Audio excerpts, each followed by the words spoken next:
নমস্কাৰ আপোনালোকক পুনৰবাৰ ডিজিটেল ষ্টাডি চেনেলৰ অন্য এটা ভিডিঅ'লৈ আপোনালোকক স্বাগতম জনাইছো আজিৰ এই ভিডিঅ'টিত আপোনালোকৰ মাজলৈ কেইটামান সাধাৰণ জ্ঞানৰ অতি গুৰুত্বপূৰ্ণ কোৱেশ্চন এনসাৰ লৈ আহিছো আজিৰ ভিডিঅ'টিৰ প্ৰথমটি কোৱেশ্চন হৈছে পাপৰি কবি বুলি কাক জনা যায় অপচন কেইটা আছে ফণী শৰ্মা আনন্দ চন্দ্ৰ বৰুৱা পাৰ্বতী প্ৰসাদ বৰুৱা আৰু গণেশ গগৈ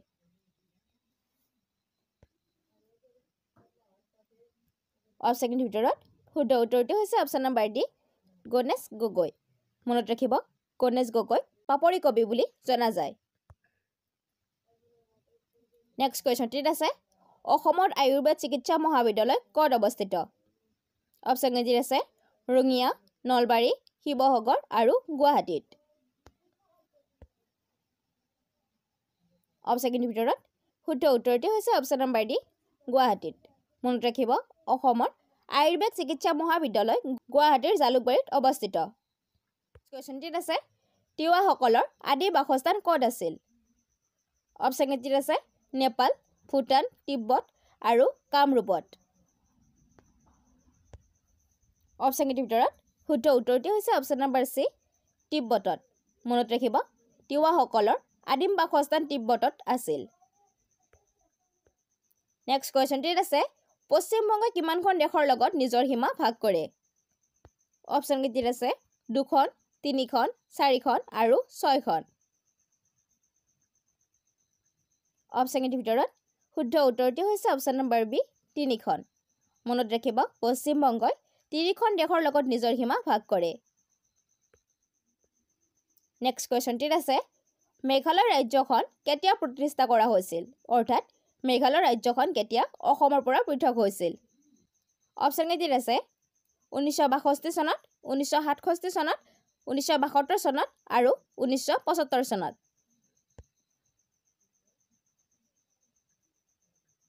অপচন কেইটাৰ ভিতৰত শুদ্ধ উত্তৰটো হৈছে অপচন নম্বৰ সি 1972 চনত মনত ৰাখিব মেঘালয় ৰাজ্যখন অসমৰ পৰা 1972 চনত পৃথক হৈছিল নেক্সট কোৱেশ্চনটিত আছে উজনি অসমৰ কোনখন জিলাত সৰ্বাধিক সংখ্যক চাহ বাগিচা আছে অপচন কেইটা আছে ডিব্ৰুগড় তিনিচুকীয়া ধেমাজি আৰু যোৰহাট অপচন কেইটাৰ ভিতৰত শুদ্ধ উত্তৰটো হৈছে অপচন নম্বৰ এ ডিব্ৰুগড় মনত ৰাখিব উজনি অসমৰ ডিব্ৰুগড় জিলাত সৰ্বাধিক সংখ্যক চাহ বাগিচা আছে নেক্সট কোৱেশ্চনটিত আছে ভাৰতীয় সংবিধানৰ যুক্তৰাজ্য ধাৰণাটো কোনখন দেশৰ সংবিধানৰ পৰা অনুকৰণ কৰা হৈছে অপচন কেইটা আছে কানাডা আমেৰিকা যুক্তৰাষ্ট্ৰ আয়াৰলেণ্ড আৰু ব্ৰিটিছ যুক্তৰাষ্ট্ৰ অপচন কেইটাৰ ভিতৰত শুদ্ধ উত্তৰটো হৈছে অপচন নম্বৰ এ কানাডা মনত ৰাখিব কানাডাৰ সংবিধানৰ পৰা যুক্তৰাজ্য ধাৰণাটো অনুকৰণ কৰা হৈছে নেক্সট কোৱেশ্চনটিত আছে কিমান অনুচ্ছেদত ৰাষ্ট্ৰপতিক ৰাজ্যৰ ৰাষ্ট্ৰপতি শাসন ঘোষণা কৰা হৈছে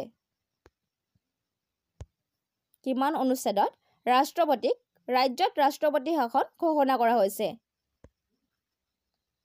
অপচন কেইটা আছে 354 নং অনুচ্ছেদ 352 নং অনুচ্ছেদ 356 নং অনুচ্ছেদ আৰু 359 নং অনুচ্ছেদ অপচন কেইটাৰ ভিতৰত শুদ্ধ উত্তৰটো হৈছে অপচন নম্বৰ সি 356 নং অনুচ্ছেদ মনত ৰাখিব 356 নং অনুচ্ছেদ অনুসৰি ৰাষ্ট্ৰপতিয়ে ৰাজ্যত ৰাষ্ট্ৰপতি শাসন ঘোষণা কৰিব পাৰে বা জাৰি কৰিব পাৰে নেক্সট কোৱেশ্চনটিত আছে ব্ৰেবন ষ্টেডিয়াম ক'ত অৱস্থিত অপচন কেইটা আছে নতুন দিল্লীত কটক মুম্বাই আৰু বেংগালুৰুত অপচন কেইটাৰ ভিতৰত শুদ্ধ উত্তৰটো হৈছে অপচন নম্বৰ সি মুম্বাইত নেক্সট কোৱেশ্চনটিত আছে বনফুলৰ কবি বুলি কাক জনা যায় অপচন কেইটা আছে হেমচন্দ্ৰ বৰুৱা আনন্দ চন্দ্ৰ বৰুৱা পাৰ্বতী প্ৰসাদ বৰুৱা আৰু যতীন্দ্ৰনাথ দুৱাৰা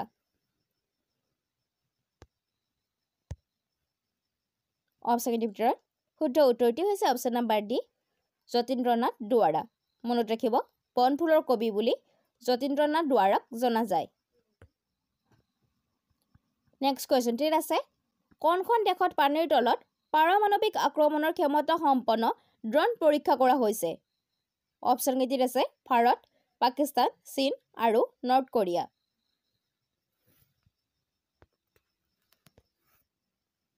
অপশ্যন কেইটিৰ ভিতৰত শুদ্ধ উত্তৰটো হৈছে option number D, North Korea.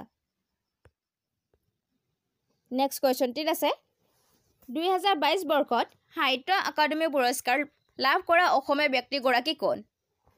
2022 বৰ্ষৰ সাহিত্য একাডেমী পুৰস্কাৰ লাভ কৰা অসমীয়া ব্যক্তিগৰাকী কোন? অপশ্যন কেইটিত আছে প্ৰদ্যুন্ন কুমাৰ গগৈ, মনোজ কুমাৰ গোস্বামী, ডক্টৰ নন্দিতা দেৱী আৰু জুৰি দত্ত। অপশ্যন কেইটিৰ ভিতৰত শুদ্ধ উত্তৰটো হৈছে অপশ্যন নম্বৰ ই, মনোজ কুমাৰ গোস্বামী। মনত ৰাখিব 2022 বৰ্ষত মনোজ কুমাৰ গোস্বামীয়ে সাহিত্য একাডেমী পুৰস্কাৰ লাভ কৰিছে। নেক্সট কুৱেশ্যনটিত আছে অসমৰ লোকনায়ক বুলি কাক জনা যায়? অপশ্যন কেইটিত আছে ফণী শৰ্মা, অমিয় কুমাৰ দাস, চন্দ্ৰ কুমাৰ আগৰৱালা আৰু গণেশ গগৈ। অপশ্যন কেইটিৰ ভিতৰত শুদ্ধ উত্তৰটো হৈছে option number B, Amiya Kumar দাসক। মনত ৰাখিব অসমৰ লোকনায়ক বুলি অমিয় কুমাৰ দাসক জনা যায়। নেক্সট কুৱেশ্যনটিত আছে প্ৰতিমাৰ খনিকৰ বুলি কাক জনা যায়? অপশ্যন কেইটিত আছে ফণী শৰ্মা, আনন্দ চন্দ্ৰ বৰুৱা, চন্দ্ৰ কুমাৰ আগৰৱালা আৰু গণেশ গগৈ। অপশ্যন কেইটিৰ ভিতৰত শুদ্ধ উত্তৰটো হৈছে option number C, Chandra Kumar Agarwala. মনত ৰাখিব প্ৰতিমাৰ খনিকৰ বুলি চন্দ্ৰ কুমাৰ আগৰৱালাক জনা যায়। নেক্সট কুৱেশ্যনটিত আছে আম্বেদকাৰ ষ্টেডিয়াম ক'ত অৱস্থিত? অপশ্যন কেইটিত আছে নতুন দিল্লী, কটক, মুম্বাই আৰু বেংগালুৰু। অপশ্যন কেইটিৰ ভিতৰত শুদ্ধ উত্তৰটো হৈছে অপশ্যন নম্বৰ এ, নতুন দিল্লী। মনত ৰাখিব আম্বেদকাৰ ষ্টেডিয়াম নতুন দিল্লীত অৱস্থিত। নেক্সট কুৱেশ্যনটিত আছে বৰ্তমান ভাৰতত কিমানখন উচ্চ ন্যায়ালয় আছে? অপশ্যন কেইটিত আছে 25খন, 28খন, 29খন আৰু 30খন। অপশ্যন কেইটিৰ ভিতৰত শুদ্ধ উত্তৰটো হৈছে অপশ্যন নম্বৰ এ, 25খন। মনত ৰাখিব ভাৰতত বৰ্তমান 25খন উচ্চ ন্যায়ালয় আছে। নেক্সট কুৱেশ্যনটিত আছে ৱাৰাৱতী ষ্টেডিয়াম ক'ত অৱস্থিত? অপশ্যন কেইটিত আছে নতুন দিল্লী, কটক, মুম্বাই আৰু বেংগালুৰু।